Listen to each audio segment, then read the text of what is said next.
Alice, a senhora está escutando? Edson está escutando também? Estou. Tá, eu vou começar, viu? A aceitar o povo. Tá. Eu vou colocar o recado.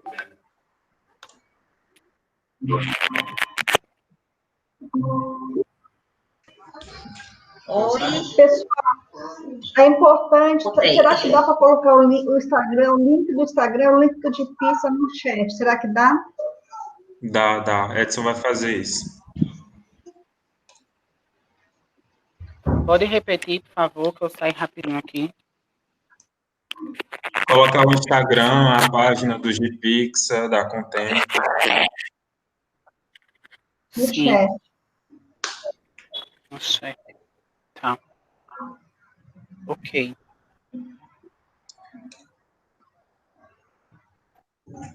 Então, vamos pedir para que os... Aqui, deixa eu ajeitar aqui. Consegui entrar. Então, vamos pedir para que se apresentem, né? Acho que pode colocar lá, né? Para Colocar colocar no chat, né? É interessante que vocês coloquem, quem está entrando agora, se apresentem no chat, coloquem o nome de vocês, a filiação institucional,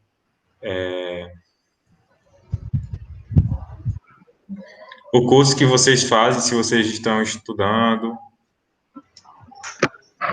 É importante. Então, pessoal, o pessoal que está entrando, boa noite a todos, boa noite a todas.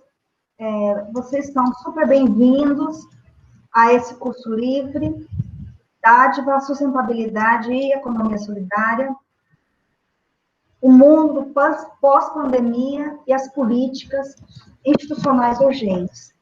Para quem está chegando, como Augusto disse, colocar o nome, a filiação institucional, o tema de pesquisa de vocês.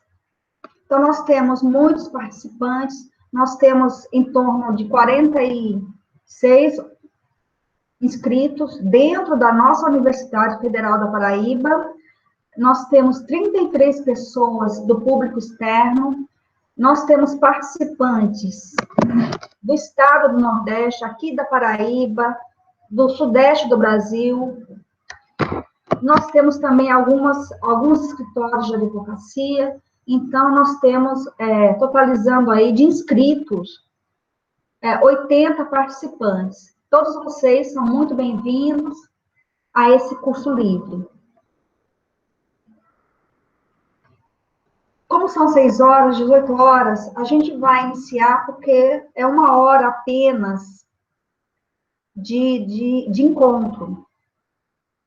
Então, meu nome, alguns já me conhecem, mas a maioria não me conhece. Meu nome é Alicia Ferreira Gonçalves. A minha graduação é em Ciências Sociais pela Unicamp, doutorado também em Ciências Sociais pela Unicamp, o mestrado em Política Científica e Tecnológica também pela Unicamp, e meu pós-doutorado foi no CIESAS, no Centro de Investigação e Estudos Sociais em Antropologia Social, que fica em Chiapas, no México. Eu sou professora vinculada ao Departamento de Ciências Sociais da Universidade Federal da Paraíba, sou professora do programa de pós-graduação em Antropologia, também da UFPB. Eu coordeno, juntamente com a professora Maristela de Oliveira Andrade, o grupo interdisciplinar de pesquisa em cultura, sociedade e ambiente. Então, nós combinamos fazer a seguinte dinâmica. Eu me apresentei, a professora Vitória vai se apresentar, os nossos moderadores das nossas sessões, eles vão se apresentar, eu faço uma breve apresentação do plano do curso, que Augusto colocou no site do nosso grupo de estudos e também no Instagram. Está tudo lá gravado já. Em seguida, eu vou apresentar os slides. É o slide da introdução ao livro de Marcel Mauss, Ensaios sobre a Dádiva. E, em seguida, nós vamos abrir esse curso livre para que vocês participem, dê suas opiniões, questionamentos, dúvidas. E quando vocês forem fazer as suas intervenções, que vocês se apresentem e também apresentem o tema das pesquisas de vocês. Então, professora Vitória. Então, boa noite a todos e todas. Sejam bem-vindos ao curso livre, que foi pensado justamente para discutir, né, esse contexto da dádiva, da economia solidária, da sustentabilidade, né, e como é que podem ser propostos ou podem ser realizadas essas políticas institucionais, né, em torno desse contexto da pandemia e pós-pandemia, né. Esse curso foi planejado pela professora Alicia, por mim também pela professora Maria Estela, né. Eu sou professora da UFPB, né, mas sou do Departamento de Finanças e Contabilidade. A minha graduação e mestrado foram na área de Ciências Contábeis e o meu doutorado é na área de Ciências Sociais na Unicamp, né? E, como eu disse, espero que vocês consigam, né, aproveitar e realizar intervenções, que consigam realizar as leituras desse curso. Eu só queria lembrar alguns aspectos, né, em torno de que a questão da avaliação, né, que essa avaliação está sendo revista e proposta, né, está em discussão esse processo avaliativo, né, e aí, então, nós vamos considerar as frequências, né, como processo avaliativo, além das discussões, né, já que é um curso livre, não tem a obrigatoriedade de uma nota, né, então esperamos contar com a participação de vocês, né, lembrando que, pelas regras da universidade, para fazer jus à certificação, é 75% da carga horária, né, que vocês precisam estar presentes, né, e que os materiais, as próximas leituras serão disponibilizados para vocês na sexta-feira, para vocês terem o final de semana, né, disponível para vocês fazerem a leitura, né, das próximas temáticas. E eu queria queria refletir um pouco com vocês acerca de uma mensagem que se chama Pessoas São Músicas. Você já percebeu? Elas entram na vida da gente e deixam sinais, como a sonoridade do vento ao final da tarde, como os ataques de guitarras e metais presentes em cada clarão da manhã. Olhe a pessoa que está ao seu lado, aqui na sua frente, né? E você vai descobrir, olhando fundo, que há uma melodia brilhando no disco do olhar. Procure escutar. Pessoas foram compostas para serem ouvidas, sentidas, compreendidas, interpretadas, para tocar em nossas vidas com a mesma força do instante em que foram criadas, para tocar em suas próprias vidas com essa magia de serem músicas. E de poderem alçar todos os voos, de poderem vibrar com todas as notas, de poderem cumprir, ao final, todos os sentidos a que elas foi dado pelo compositor. Pessoas são como você, com quem temos o prazer de conviver. Pessoas são músicas, como você que temos o prazer de ouvir. Pessoas têm que fazer o sucesso que eles desejamos, mesmo que não estejam nas paradas, mesmo que não toquem no rádio, apenas no coração. Então, sejam bem-vindos.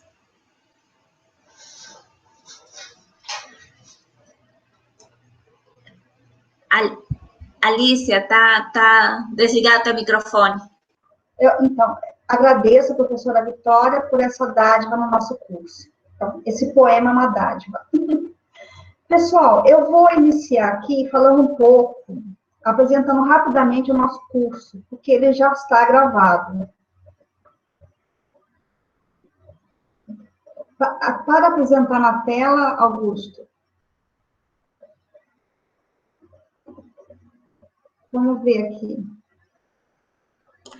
Isso, professora. Clica em apresentar a tela Não, e não, aí coloca na janela do slide. ele não está aparecendo.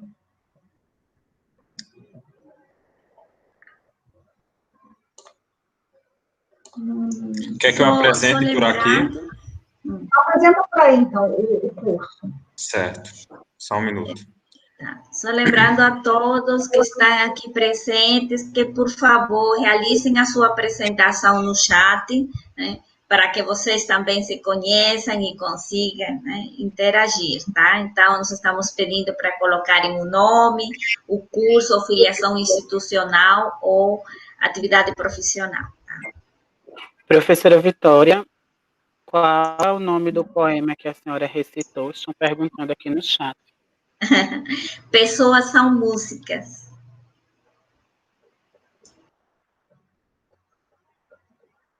Tem um também muito interessante, uma música de Caetano Veloso que é Gente, né? Ele fala que gente é para brilhar, não é para morrer de fome. Então, é bem interessante. Então, a janela.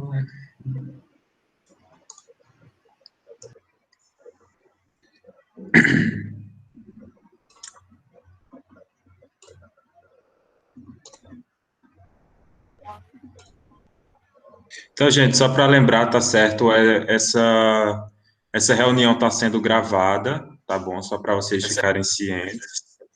E seria muito interessante que vocês pudessem, mais uma vez, colocarem o nome de vocês, filiação institucional, que vocês estudam no chat, para a gente se conhecer melhor.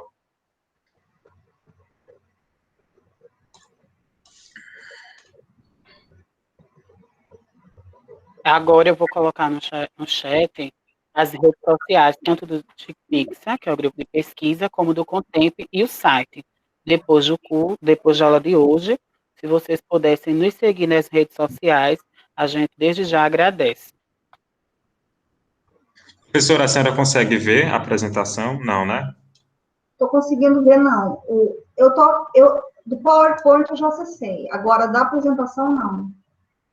Está aparecendo aí para vocês. Confirmem, por favor, se está aparecendo a apresentação slide. Sim, está. Ótimo. Pessoal, então, eu vou começar com a apresentação de slides. E a apresentação do curso, eu acho que é melhor apresentar o curso antes, Augusto. O curso? O curso.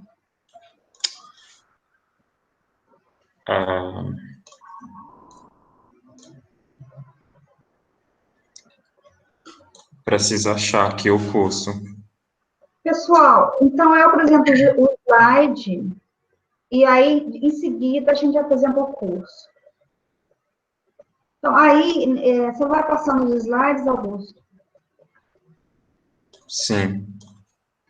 Então, aqui nesse primeiro slide, né, essa aqui é a primeira sessão, onde a gente vai discutir o ensaio sobre a dádiva, apenas a introdução. Aqui na minha edição, é a edição de 1974, pela EDUSP. Professora, podemos apresentar o programa agora? Vamos apresentar aí a próxima sessão dos slides e depois o programa. Tá certo. Aí, o próximo slide. Então, aqui é uma epígrafe, é um texto de Marcel Mauss. A dádiva oferecida aos deuses tem também, por fim, comprar paz para uns e outros. É uma frase que está no texto aí, na introdução do ensaio sobre a dádiva. Capítulo 1. Então, nesse slide aqui, nós trazemos para vocês um pouco, uma breve biografia de Marcel Mauss. É uma biografia muito resumida. Ele nasce em Epinal, em 1872, morre em Paris, em 1950. A formação inicial de Marcel Mauss é em filosofia. Ele inicia sua carreira muito jovem, aos 23 anos de idade. Podemos considerar como um marco inicial a publicação de 1898 com Hilbert, que é o ensaio sobre o sacrifício. Marcel Mauss, ele trabalhou toda a sua trajetória intelectual junto com seu tio Émile Durkheim, que fundou a sociologia na França. Sua militância no Partido Socialista Francês é significativa. Seu enquadramento teórico dentro da antropologia é a Escola Francesa de Sociologia, cujo marco inicial é o ano de 1896, com a publicação das regras do método sociológico por Émile Durkheim. Participou ativamente da revista L'Année Sociologique, uma revista que condensou as publicações do grupo de intelectuais em torno da Escola Francesa de Sociologia. Próximo slide. Em 1901, ele se torna docente na Escola de Altos Estudos, lecionando a história das religiões dos povos não civilizados. Marcel Mauss é especialista nessa temática, das religiões dos povos ditos não civilizados. Em 1917, com a morte de Durkheim, assume o Instituto de Etnologia. Em 1930, assume uma cátedra no Colégio de França. Em 1940, é o ano da sua jubilação. Em 1950, ele morre em Paris. As publicações mais publicizadas de Marcel Mauss são, em 1898, o Ensaio sobre o Sacrifício, com Hilbert. Em 1901, a Grande Enciclopédia sobre Sociologia, com Falconet. Em 1903, Algumas Formas Primitivas de Classificação, em coautoria com Durkheim. Esboço de uma Teoria Geral da Magia, em 1904. Em 1924/1925, o Ensaio sobre a Dádiva.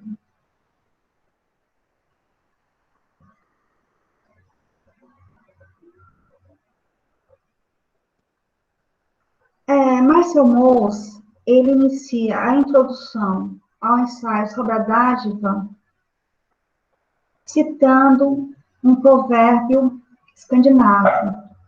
E ele diz assim, logo no primeiro parágrafo do ensaio sobre a dádiva, da introdução: nunca encontrei homem tão generoso e liberal para alimentar seus hóspedes, que receber não fosse recebido. Nem homem tão, falta aqui o adjetivo, tem 3 pontinhos, nem homem tão desprendido de seus bens, que receber de volta lhe fosse desagradável. Então, na minha edição, está na página 39. Essa é a temática do ensaio sobre a dádiva. Marcel Mauss inicia, então, a introdução com essa temática, a temática da hospitalidade. Tema central do estudo do ensaio sobre a dádiva é a economia nas sociedades pré-capitalistas. A instituição econômica nas sociedades não ocidentais. Então, esse é o tema central do ensaio sobre a dádiva. A instituição econômica nas sociedades ditas primitivas ou nas sociedades ditas arcaicas. No ensaio sobre a dádiva, Marcel Mauss, ele realiza, uma conversa teórica, um diálogo teórico, uma interlocução teórica com os antropólogos evolucionistas do século XIX, final do século XIX, e também com os economistas liberais na Inglaterra, também do século XIX. Tanto os antropólogos evolucionistas como os economistas liberais na Inglaterra negavam a existência de instituições com racionalidade, entre aspas, nas sociedades primitivas.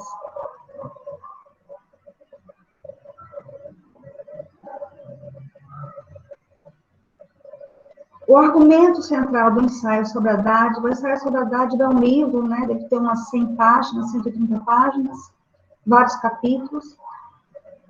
No entanto, ele tem um fio condutor desse estudo, dessa pesquisa. O argumento central é que a dádiva, a economia da dádiva, a economia das trocas, ela produz alianças. são alianças matrimoniais, religiosas, alianças políticas, alianças jurídicas e também a aliança com os deuses. Esse contrato social, essa aliança engendrada pela economia da dádiva, ela funda contrato social. E é esse contrato social, esse pacto social, que permite toda e qualquer sociabilidade. A economia nas sociedades primitivas, fundada na dádiva e na aliança, é uma economia também baseada no laço recíproco.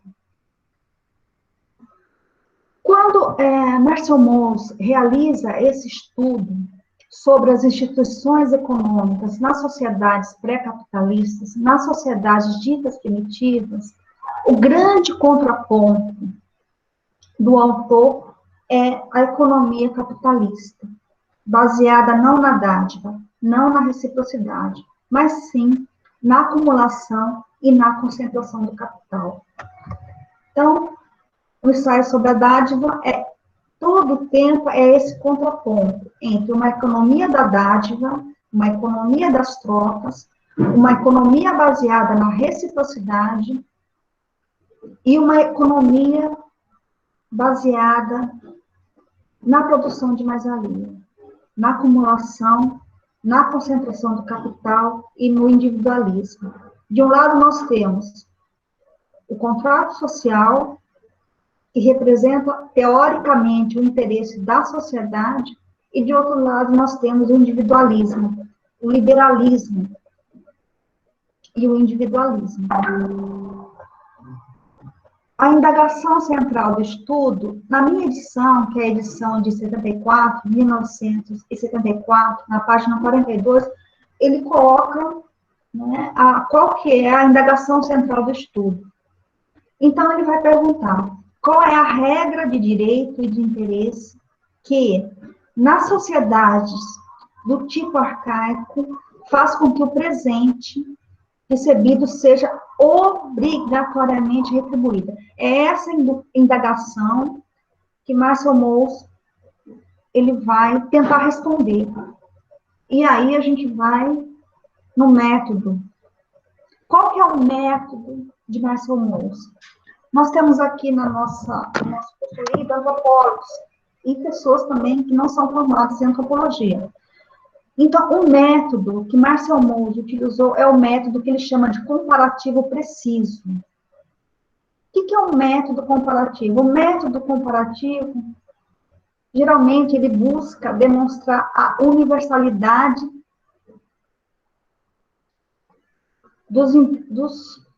da sua pesquisa, né, dos temas das suas pesquisas. A universalidade do sistema de trocas. No caso de Marcel Mauss, ele, a partir de uma compilação de dados coletados por outros etnógrafos, ele vai procurar demonstrar a universalidade desse sistema de trocas, dessa economia da dádiva. Ele praticou uma antropologia de gabinete. Isso é muito importante que fique bem claro nessa sessão, que Marcel Mauss, ele não fez pesquisa de campo, ele não fez uma pesquisa etnográfica. Ele pesquisou uma vasta literatura, buscando por indícios de instituições econômicas pelo mundo todo. Ele buscou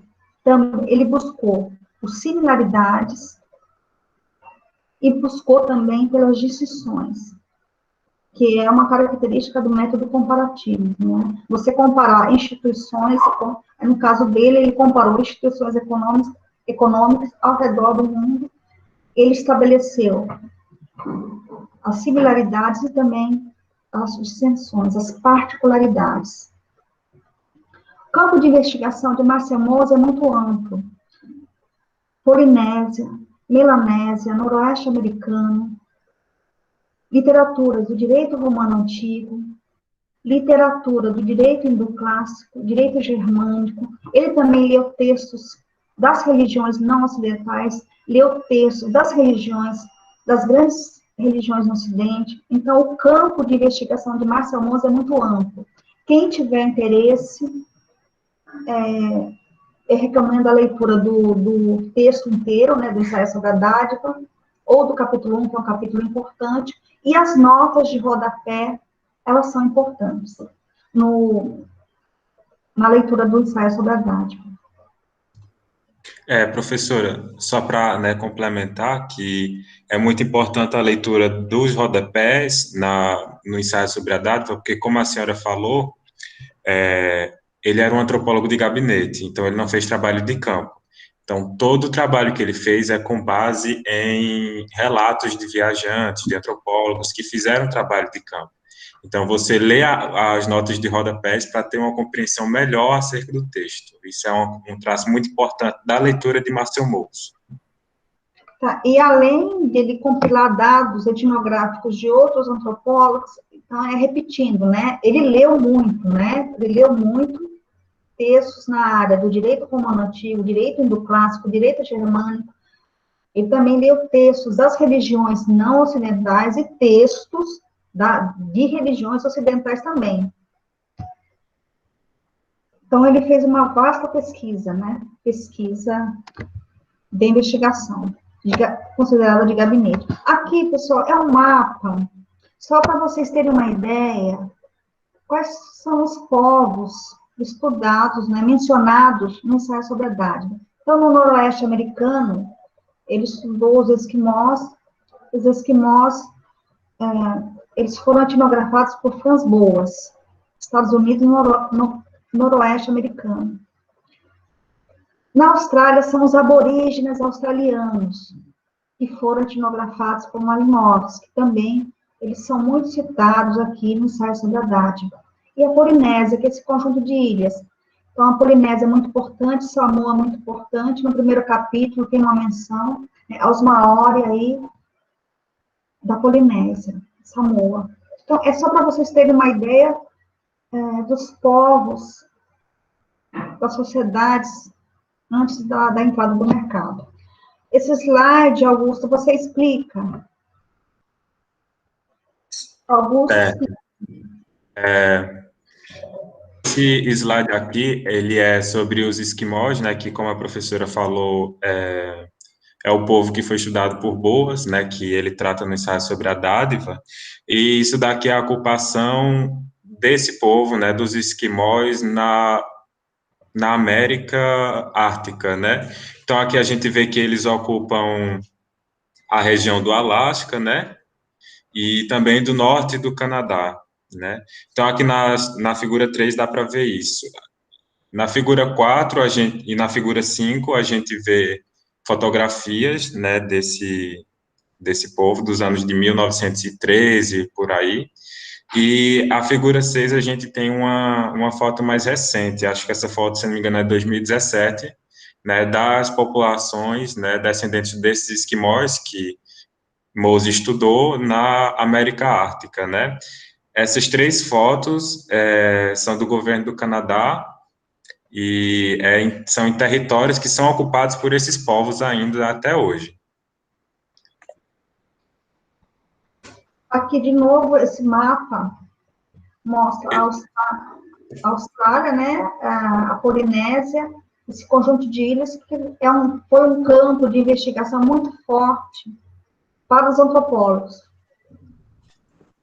Exatamente. Esse mapa aqui mostra a territorialidade, né, dos povos polinésios, né, que a maior parte deles ficavam na Nova Zelândia, né, eles tinham uma expansão territorial que era tipo, só não era maior que o Império Mongol, né, mas a menor parte desse império era de terra, né, então a maior parte deles vivia na Nova Zelândia. E a gente vê aí, né, os principais territórios onde eles viviam, né, Samoa, né, que ele cita no texto, os Maori da Nova Zelândia, e por aí vai, né? Então, esse slide, Augusto, não é a última versão. Não é a última versão, mas aí a gente... Não é a última versão. Aí Eu vou procurar aqui a última versão. Pode falar. Esse ciclo da reciprocidade.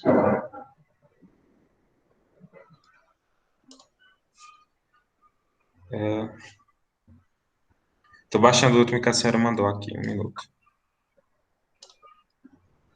Então, pessoal, aqui tem um slide que eu intitulei de pessoa moral versus o indivíduo. Então, retomando, né? Na economia da dádiva, quem contrata são pessoas morais, são clãs, família e grupos. A economia das trocas recíprocas, a economia da dádiva é universal, está presente em sociedades de mercado.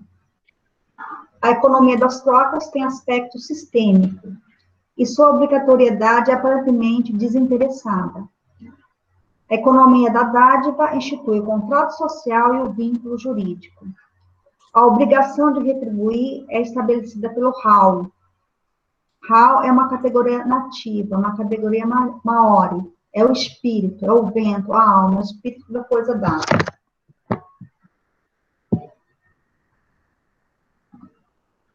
Já está na tela, professor. Aí, próximo slide, qual é?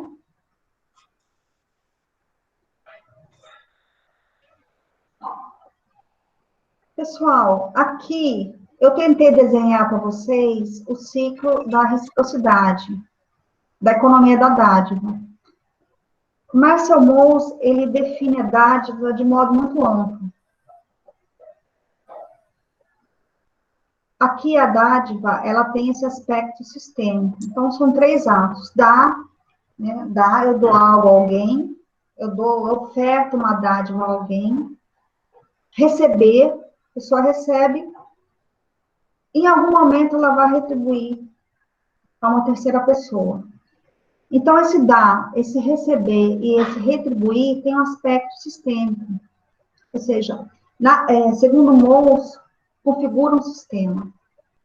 E esse ciclo da reciprocidade é que permite toda e qualquer sociabilidade.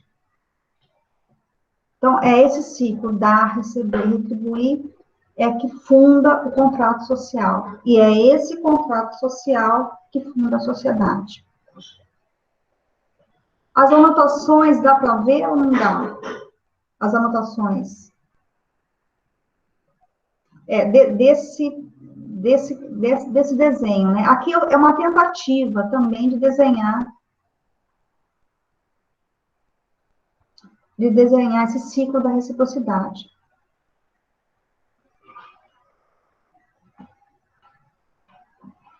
Então, pessoal, aqui, então dá, né? A dádiva funda a aliança entre pessoas morais. Então, não são indivíduos que contratam entre si, são pessoas morais. Quando eu dou algo, um presente, a outra pessoa moral que a recebe, estamos neste ato instituindo uma aliança entre nossos clãs, entre nossas famílias, entre nossos grupos sociais. Nós estamos instituindo, ao mesmo tempo, um contrato jurídico, selando a aliança que possibilita toda e qualquer sociabilidade. Isso é um ponto importante na sociologia de Mauss. A dádiva será retribuída obrigatoriamente. A não devolução da dádiva gera a quebra do contrato social e a guerra entre os clãs, ou a guerra entre as tribos. A dádiva possui... Pessoal, a indagação central do estudo do Mauss é a obrigação de retribuir. Então, a dádiva, em teoria, ela é incondicional. Então, Bourdieu tem um texto belíssimo sobre a dádiva, comentando, né, o ensaio sobre a dádiva, e ele pergunta, existe a dádiva incondicional? Segundo Bourdieu, não. Mas a dádiva, em teoria, ela é incondicional. O presente, em teoria, ele é desinteressado. No entanto, Mauss demonstra a obrigação de retribuir, que é a questão central do ensaio sobre a dádiva. E aí, Mauss adota uma explicação nativa, o Hall. O Hall é uma categoria maori. Então, quando eu dou algo para alguém, eu dou algo da minha essência, eu dou algo de mim. eu dou algo da minha essência. Com aquela coisa que eu dou, que eu oferto, aparentemente, incondicionalmente, essa coisa leva a minha alma, leva a minha essência, leva a essência dos meus ancestrais. Então, essa coisa dada não é apenas material, não é apenas física, ela também é imaterial. Então, o Hal é o espírito da coisa dada, é o espírito do presente, é o espírito da dádiva. Então, quando eu oferto uma dádiva a uma outra pessoa, a uma pessoa moral, essa pessoa se sente na obrigação de retribuir. Por quê? Porque o presente, ele tem uma alma, ele tem um espírito. Então, o Hal é uma explicação nativa, é uma explicação maori para a obrigação de retribuir. Marcel Mauss trabalha também com o conceito de fato social total, ou fenômeno social total. Emile Durkheim, nas regras do método sociológico, ele formou esse conceito de fato social. Marcel Mauss, sobrinho de Emile Durkheim, amplia para fato social total ou fenômeno social total. A economia e isso é importante nessa nossa sessão. Então, essa economia da dádiva, essa economia das trocas, ela articula simultaneamente, e a palavra simultaneamente é importante, várias dimensões da nossa vida social. Então, nós temos aí o aspecto econômico, porque a economia da dádiva é uma instituição econômica. Nós temos aí, ao mesmo tempo, a dimensão da moral. A moral não é a moral universal, não é a moral do senso comum, é a moral particular a cada povo. Nós temos também a dimensão do parentesco, que é também a dimensão da política, isso é importante. Nós temos aí a dimensão espiritual, porque a coisa dada, ela possui um Hal. O que é o Hal? O Hal é o espírito da coisa dada, é o espírito da dádiva. E é esse espírito que faz com que essa dádiva seja obrigatoriamente retribuída. E nós temos também uma dimensão da estética.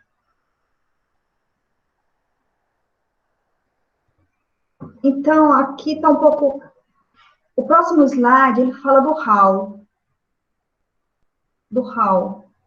Próximo slide, são trechos que eu peguei. Tem como aumentar esse slide, Augusto?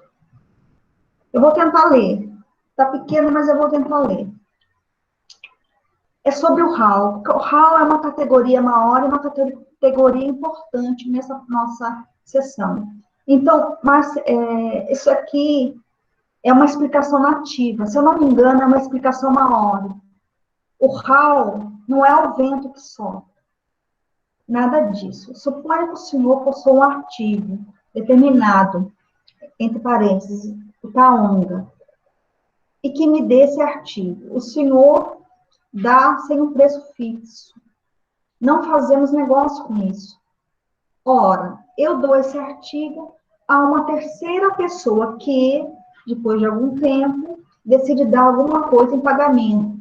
Abre parênteses, o tu, fecha parênteses. Ora, esta onda que ele me dá é o espírito, é o Hal. Do Taonga que recebi do Senhor que dê a ele. Tal é o Hal. O Hal do Taonga é o Hal da floresta. Aí é preciso retribuir ao trem aquilo que, na verdade, é parcela de sua natureza e substância. Pois, aceitar alguma coisa de alguém é aceitar alguma coisa da sua essência espiritual, da sua alma. A conservação desta coisa que vem da pessoa, não só moralmente, mas física e espiritualmente, esta essência, este alimento, estes bens, móveis ou imóveis, essas mulheres, ou estes descendentes, estes ritos, ou essas comunhões, dão uma ascendência mágica e religiosa sobre o indivíduo. Enfim, esta coisa dada não é inerte. Então, aqui eu coloquei algumas categorias nativas que são importantes no estudo do ensaio sobre a dádiva. Então, dádiva aqui são tesouros, talismãs, brasões, esteiras, ídolos sagrados, tradições, cultos e ritos mágicos. As mulheres aqui na sociologia de Moçambique também são objeto de troca. Dádiva. Dádiva, aqui, muitas vezes ele usa presente como sinônimo de dádiva. Então, dádiva é uma gentileza, um sorriso, uma palavra. O poema que a professora Vitória nos trouxe é uma dádiva. A segunda categoria nativa importante é mana. Mana é o que confere prestígio, poder, fonte de riqueza e autoridade. Então, a pessoa moral que mais dá, que mais oferta, ela acumula esse mana, esse prestígio, esse poder, essa fonte de riqueza. Próximo slide.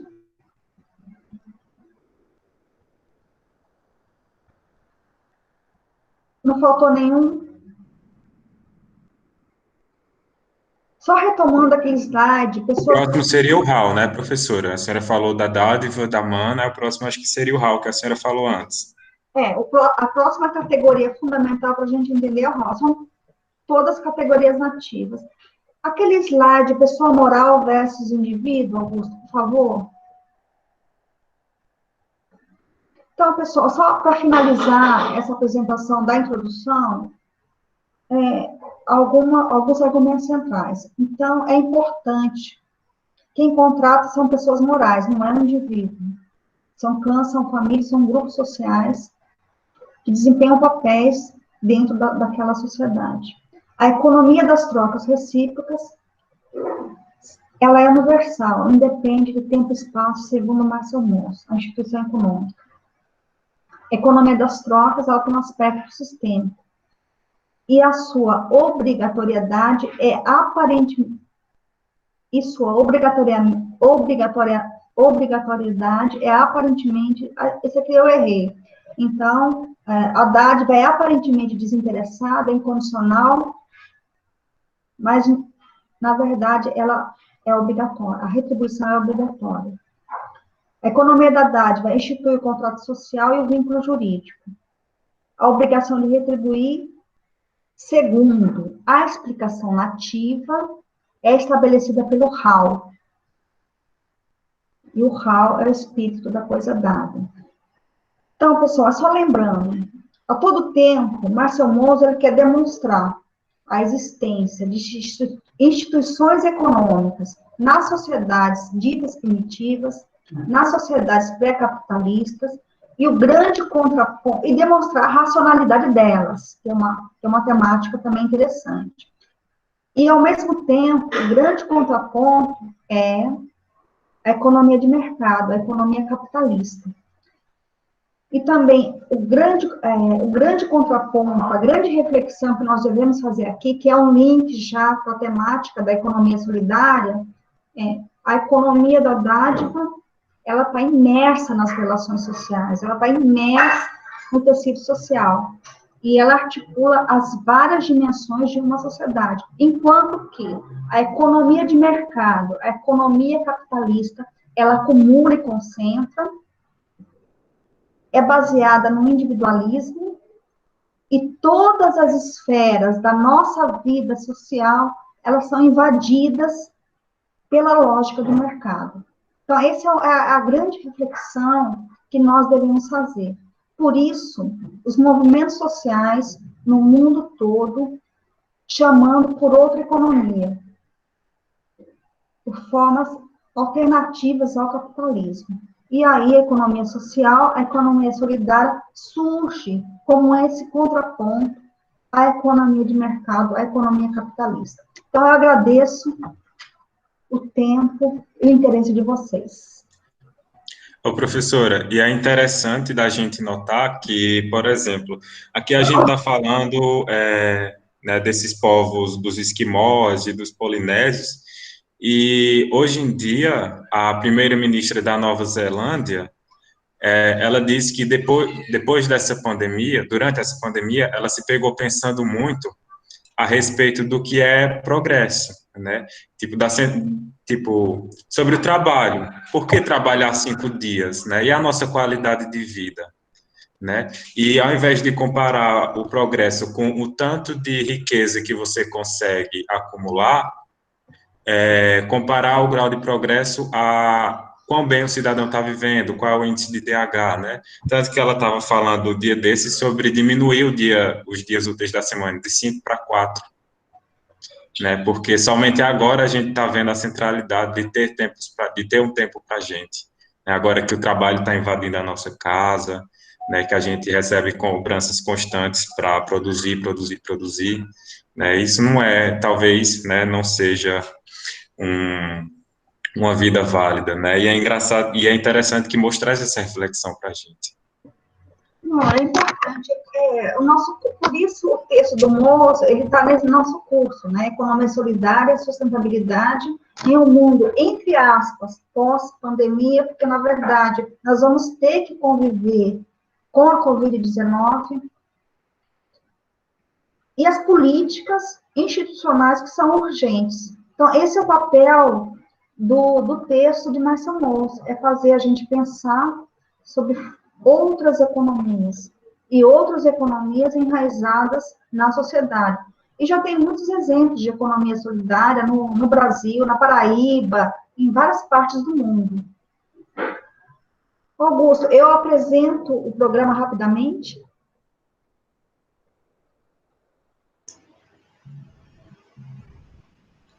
Sim, Alice, eu acho que um direcionamento para as próximas sessões, né, pelo menos.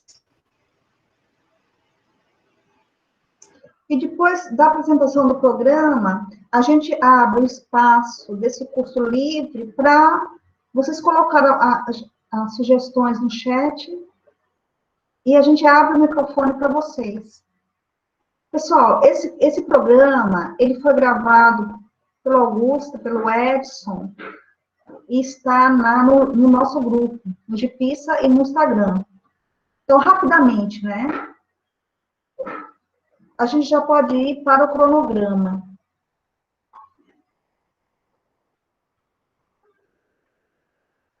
Pessoal, então, hoje a nossa primeira sessão, 10 de junho, que nós já fizemos, né, uma breve viagem ao pensamento de Marcel Mauss. Aqui, a dinâmica, a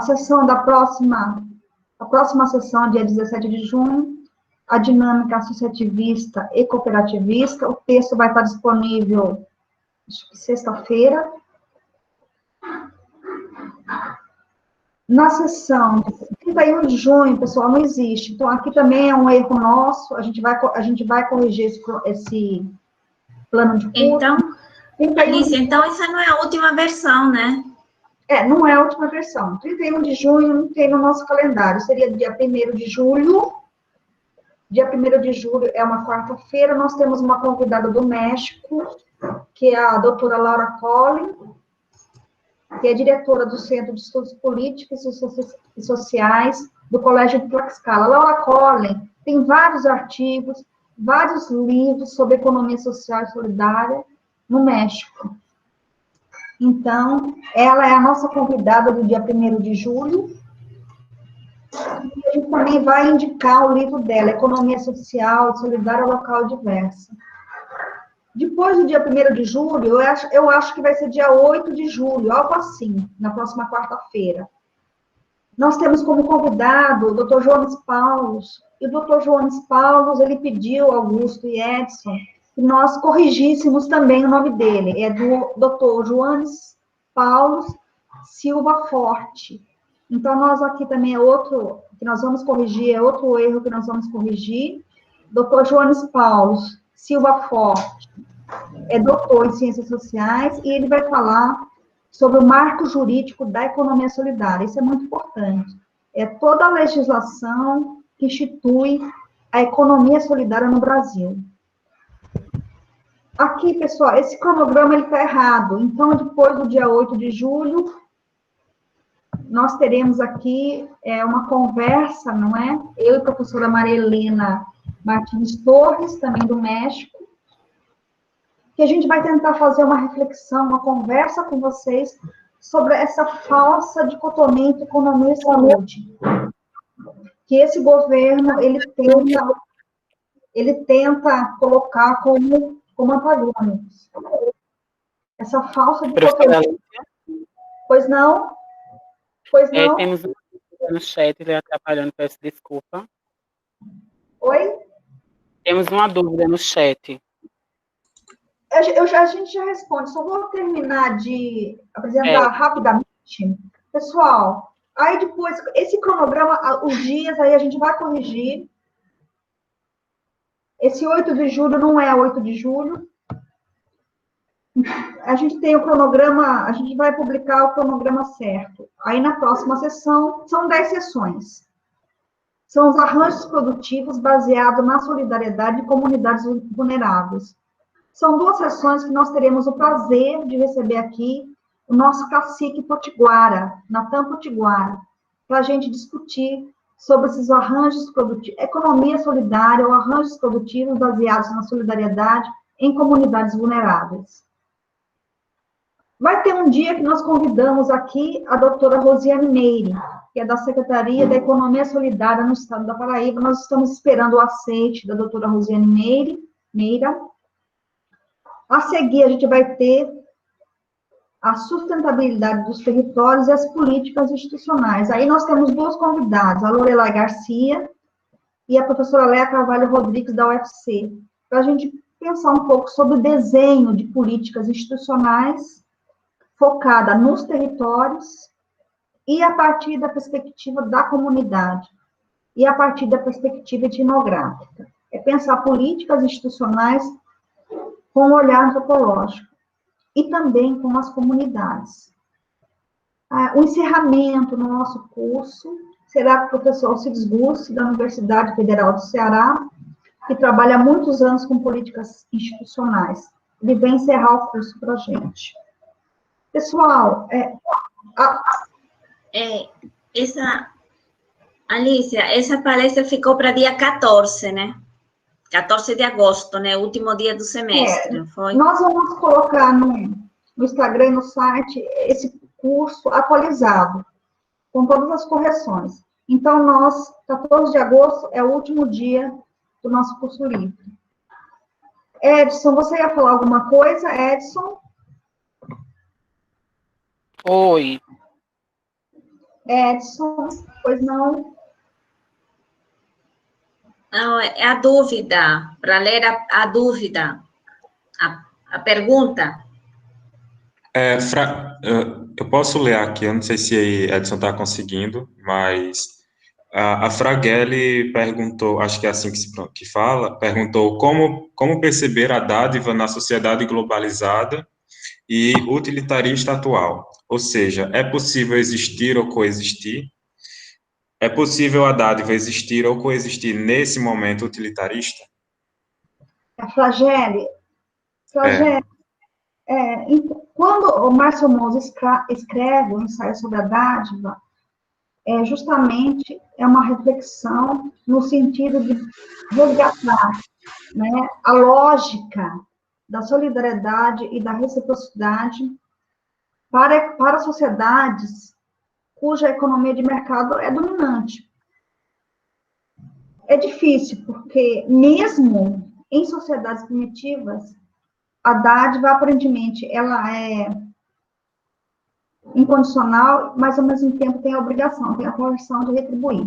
Nas nossas sociedades capitalistas, Mouza identifica alguns momentos onde nós poderíamos presenciar algum resquício dessa lógica da solidariedade e da reciprocidade. Natal, Ano Novo, Dia das Mães, Dia dos Namorados.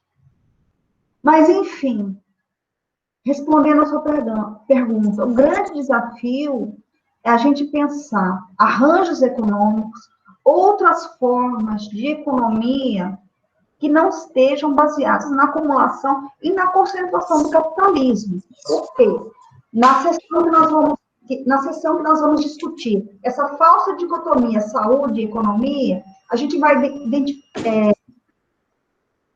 utilizar um texto que é do Jason Moore, Capitaloceno ou Antropoceno.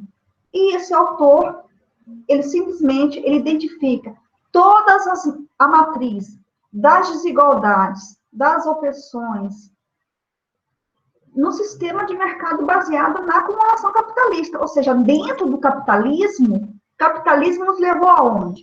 Nos levou, entre outras coisas, indiretamente a essa pandemia. Então, nós temos aqui no Brasil, ontem, eu não sei mais os números, eram 35 mil pessoas mortas, ou seja, o Brasil é o novo centro da pandemia. Então, eu acho que é urgente a gente pensar um outro tipo de economia, uma economia enraizada nos territórios, uma economia baseada, sim, na solidariedade, é muito difícil, porque é uma guerra. É a guerra contra o capital. É uma guerra contra grandes grupos econômicos que atuam transnacionalmente.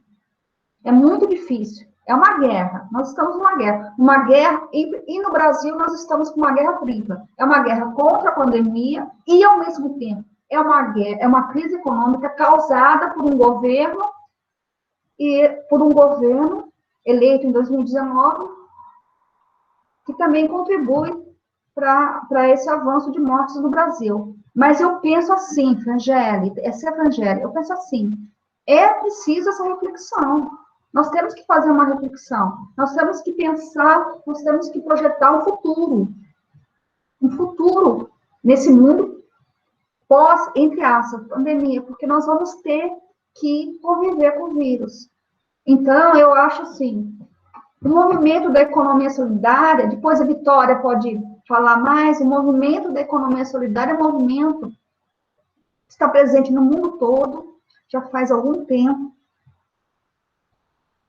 No Brasil, na Paraíba, nós temos uma Secretaria de Economia Solidária, estão vindo recursos para a economia solidária, ou seja, pensar formas alternativas de economia fora do capitalismo é uma necessidade urgente.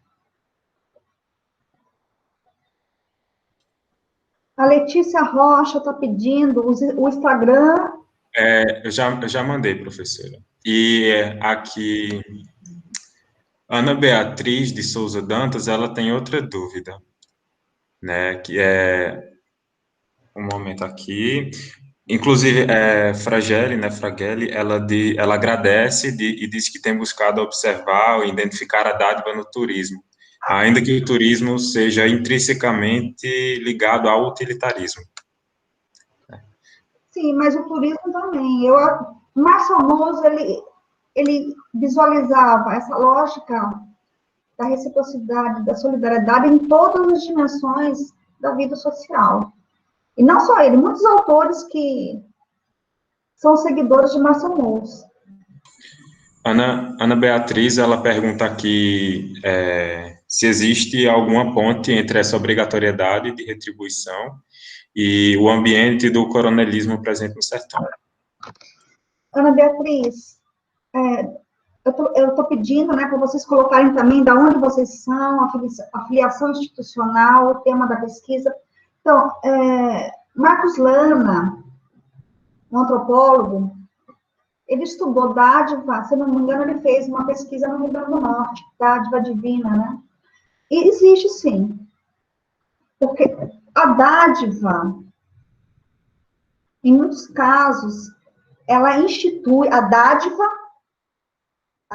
não a dádiva no sentido mociano, a dádiva, ela também institui uma aliança, uma aliança e relações de reciprocidade. Mas existem as reciprocidades que são assimétricas. Quer dizer, o fato de o sertão não é presente no sertão. Então, por exemplo, o voto, né? O voto, muitas vezes, ele é precedido por uma dádiva. Então, nesse caso, muitos autores estudaram, né? A dádiva E como a dádiva produz alianças políticas. E com essas alianças, podem instituir uma reciprocidade assimétrica. E instituindo uma reciprocidade assimétrica, reproduz, no caso do Brasil, reproduz a desigualdade e a concentração de capital. Então, a dádiva, sim, pode ter um efeito contrário. Existe a dádiva veneno, existe o presente, existe também a dádiva veneno. Então, é isso, Ana Beatriz. Vitória? Aqui o Henry Saraiva, ele é graduando em Relações Internacionais pela UFPB, e ele pergunta, Tu quer perguntar, Henry? É só ligar o microfone, se tu quiser fazer a pergunta. Você vai ligar? Augusto, agora a gente libera os microfones para os participantes, eu acho bom. Aí ele disse que tem muito som externo, então eu vou ler aqui a pergunta. Ele pergunta, seria um exemplo de dádiva os exemplos dos chamados bens de valor sentimental? É possível depreender de modos que as coisas de serviços com o capitalismo têm perdido a essência abstrata ou subjetiva das ações, como se afastasse o sentimento humano das coisas?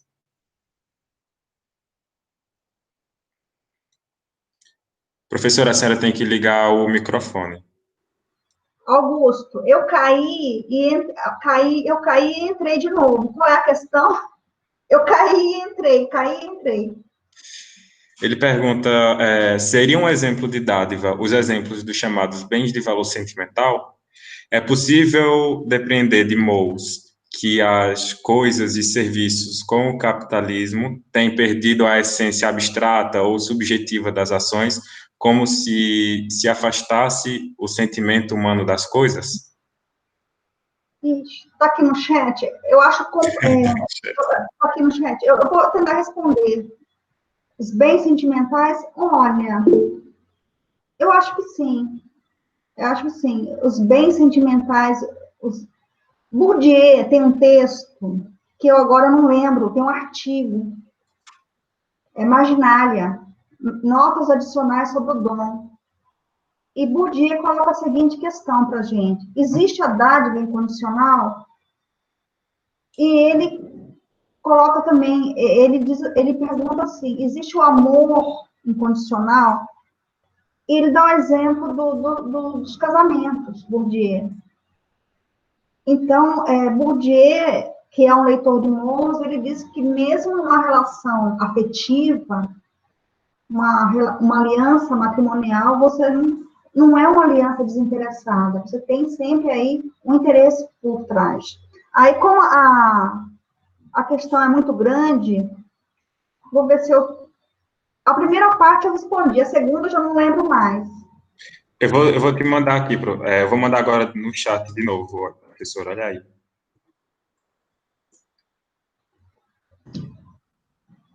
A senhora consegue ler no chat? Os bens, entre aspas, os bens de valor sentimental. Na minha opinião, eu acho que sim. Eles funcionam também na lógica da dádiva, mas aí a dádiva não incondicional, é a dádiva condicionada, né? Eu acho que os bens, entre aspas, os bens de valor sentimental, podem também entrar na esfera da dádiva. E aí eu recomendo esse texto, esse artigo do Bourdieu, Marginália, notas adicionais sobre o dom. É possível depender de modos que as coisas e serviços com capitalismo têm perdido a essência abstrata, subjetiva das ações, como se afastasse o sentimento humano das coisas? Eu acho que sim. O capitalismo é aquele grande contraponto. Né? A lógica de mercado, ela invade todas as esferas da nossa vida social. E, infelizmente, também a esfera dos afetos.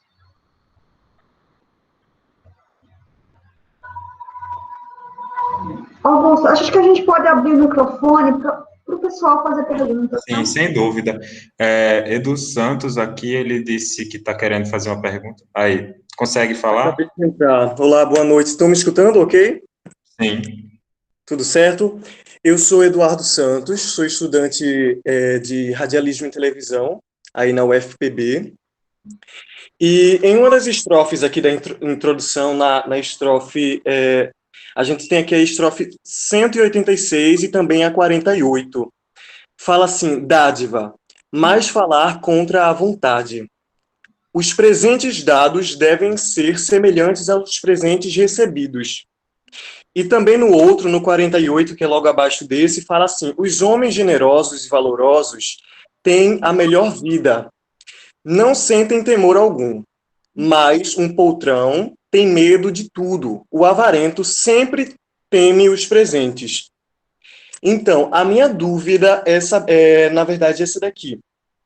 Eu gostaria de saber se há alguma punição para aquele que recebe e não doa, ou então não doa à altura. Se essa punição, se existe uma punição, se ela é social, ou se ela é espiritual, ou de consciência, enfim. Essa é a minha dúvida. É, você tem que retribuir necessariamente o que você recebe, o presente, a dádiva que você recebe. Uhum. Quando você...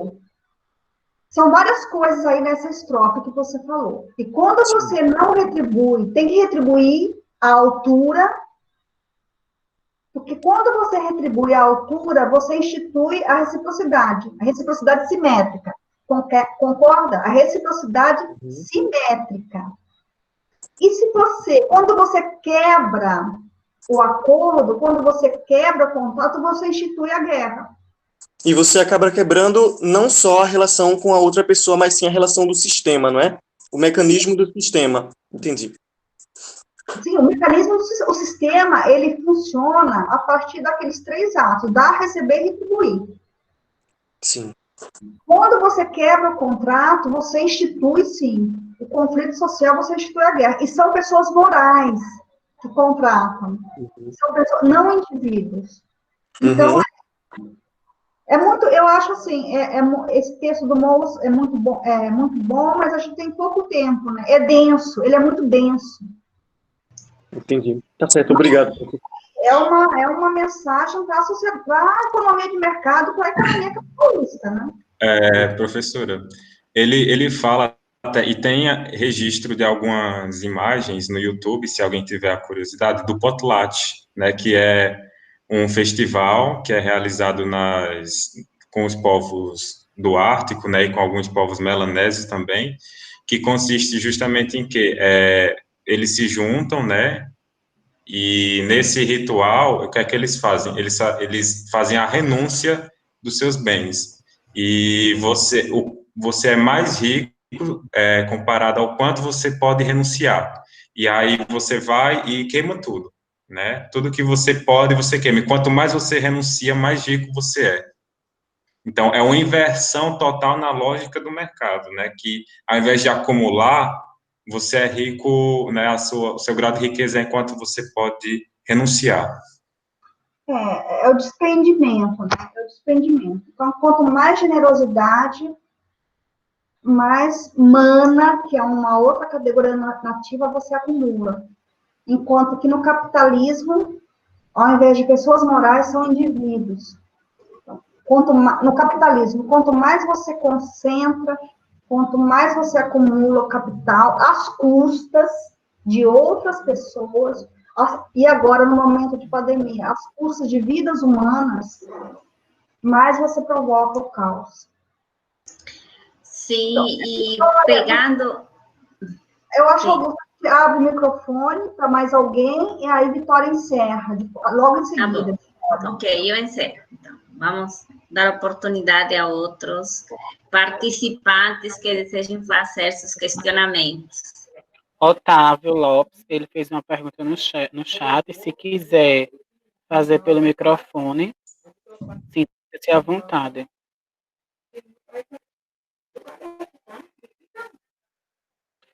Eu vou ler então para a professora. Professora, como a senhora verá a apropriação do dar, receber e retribuir para explicar relações entre trabalhadores e Estado, como fez Ângela de Castro Gomes para explicar a relação no pós-42? Parece-lhe anacrônico?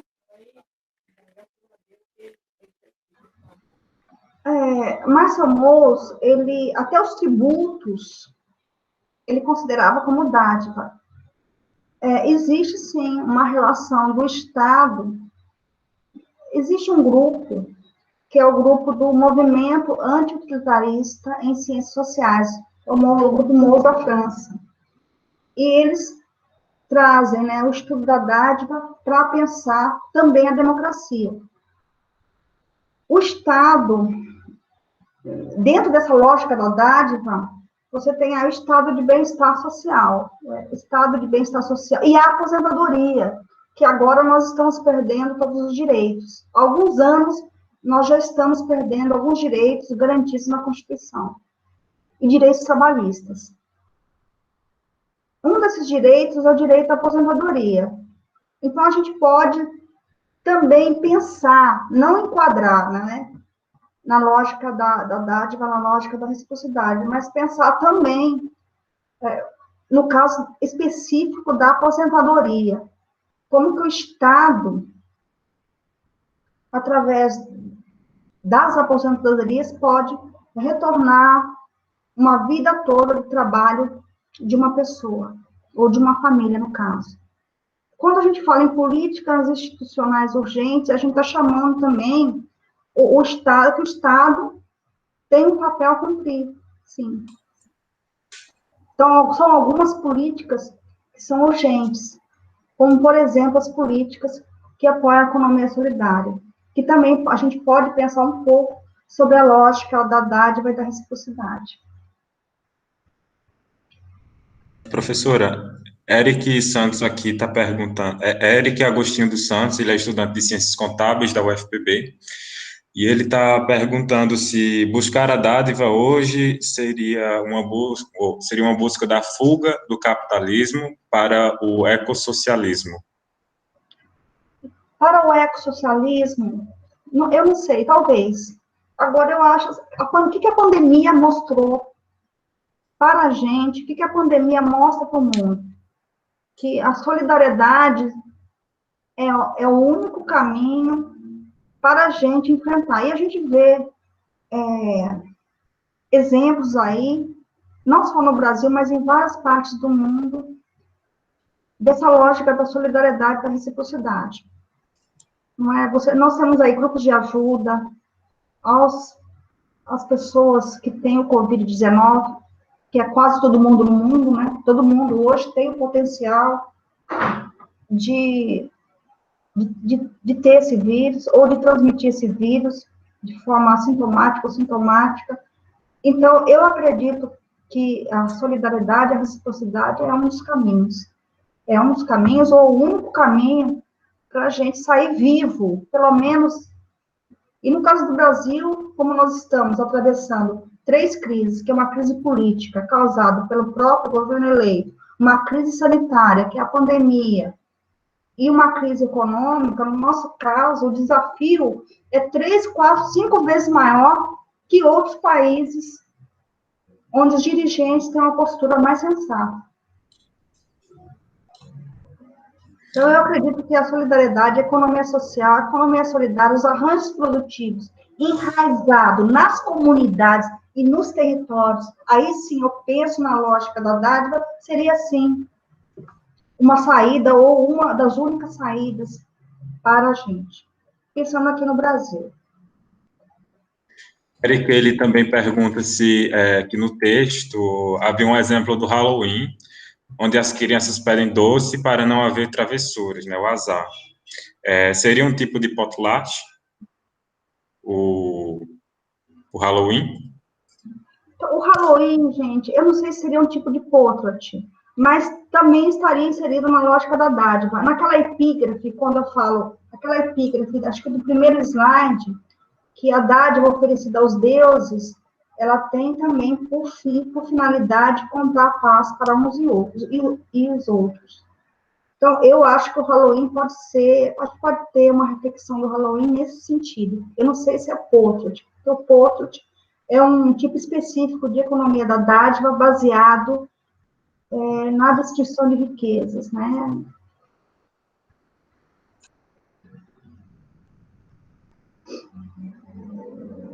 Alguém tem mais alguma dúvida?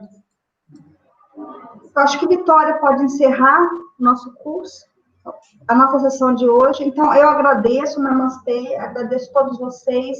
Eu espero que esse curso livre também funcione como uma dádiva positiva, e que esse curso, essa dádiva, também estabeleça uma relação de aliança recíproca entre a nossa equipe, né? Os meninos não se aposentaram, Augusto não se aposentou, Edson não se aposentou, mas eles vão se aposentar. E assim, eu dou boa noite, namastê. Agradeço muito por vocês terem me ouvido.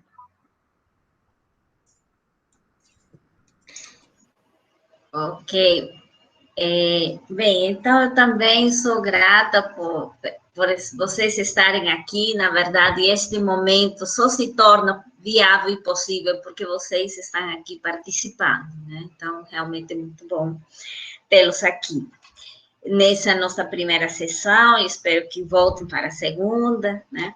Mas trazendo um pouco da reflexão do pensamento de Marcel Mauss, do pensamento de Mauss em relação à dádiva, né? E como nós podemos pensar, já que ele estudou, né, em uma economia primitiva, né, em uma economia onde não existia a relação do dinheiro, né, dinheiro moeda como nós conhecemos hoje, né?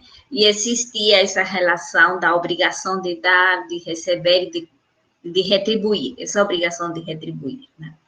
E nós, pensando hoje, nesse momento atual, nesse momento de pandemia, o que podemos ver enquanto caminho, como a Alicia já falou, né? A questão da solidariedade, né? Desses vínculos que estão presentes em todas essas trocas, desses vínculos morais. E nesse contexto de pandemia, nós vemos que tem surgido, né, como digo, uma luz, uma esperança no fim do túnel de diversos movimentos, né, tentando resgatar, em alguma medida, essa solidariedade. E isso tem acontecido com moradores de rua, né, em relação aos moradores de rua ou em relação a outros grupos vulneráveis, né. E eu vi que parte dessas ações, por exemplo, estão o que pode ser assim, às vezes grupos de auditores, de funcionários públicos que estão organizando diversos tipos de ações, né? E uma das falas que eu vi lá nesse grupo era justamente isso, né? Nós temos aqui condições que outras pessoas não têm, então nós temos, e justamente a palavra foi dever, né? Nós temos o dever cidadão, cívico de contribuir, né? Acho que nos remete um pouco, né, a essa questão, né, dessa obrigação de fato estar retribuindo, de que forma nós podemos estar também contribuindo nesse momento de pandemia, né? Quanto à relação com o capitalismo, né, eu vejo assim que nós temos a economia solidária, né, como um contraponto, não vou dizer contraponto, mas como uma possibilidade que determinados grupos conseguem desenvolver pautados, né, em uma dinâmica da associação, né, muitas vezes em um trabalho associado para conseguir um produto, mas que as bases sejam autogestionárias. E, nesse sentido, nós vemos que uma das grandes problemáticas que existe aí é a questão do mercado. E se já era difícil ter um mercado, né, para escoar essa produção, esses produtos, em um contexto de competitividade com o mercado, né? Agora, quando os mercados estão fechados, é aí que nós precisamos ver essa reestruturação. E em termos de se reestruturar e se adaptar, o capitalismo, ele é, digamos assim, mestre em fazer isso. Quando nós vemos os discursos, por exemplo, né, os discursos de ações de economia solidária, o que eles lançam? A economia criativa, né? Para que não é economia solidária. A economia criativa, ela está pautada no individualismo, né? Mas coloca uma nova roupagem, né?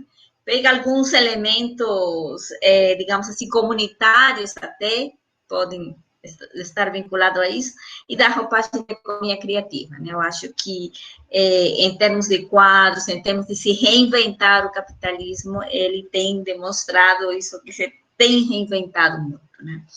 Mas nós sabemos que o resultado, né, dessas ações tem sido acumulação. Nós sabemos que os dados mostram que 1%, que a riqueza, né, na verdade, está concentrada em 1% da população. Então, isso é um reflexo da desigualdade, né, e desse capitalismo, né, que nós estamos vivendo de uma forma, talvez, uma das mais predatórias, né? Inclusive, já para fechar nessa questão do contexto de pandemia, nós estamos vendo os números crescendo e a atividade econômica, como tem fechado muito tempo, abrindo, né? Então, vemos justamente uma relação, digamos assim, que ela está inversamente proporcional, né? A curva aumenta e mais atividades passam a ser abertas, né? Em troca de, ou seja, se essa discussão, né, da questão de uma política sanitária também que não vem sendo colocada, né, ou qual é a política de fato sanitária que está sendo colocada aqui no Brasil. Realmente, não podemos dizer uma ausência disso e na verdade, a questão não é resolver o problema, a questão é basicamente colocar os dados embaixo do tapete, né? Muitos dados. Bem, mas para fechar aqui, eu quero agradecer a presença de todos vocês, de quem é da UFPB, de quem é de uma comunidade externa. Na verdade, é o nosso desafio agora nos reinventar e tentar chegar através da tecnologia, né, para a comunidade. O Extramuro agora é a partir, né, é online a partir desse tipo de tecnologias como a internet e destes aplicativos que permitem, né, nos comunicarmos. Então, mais uma vez, gratidão a todos vocês por estarem aqui presentes e aguardamos vocês na próxima semana, na próxima quarta-feira. O link é o mesmo, mas vamos encaminhar também em sexta-feira os textos em que vamos falar acerca das dinâmicas associativistas. Então, gratidão a todos mais uma vez.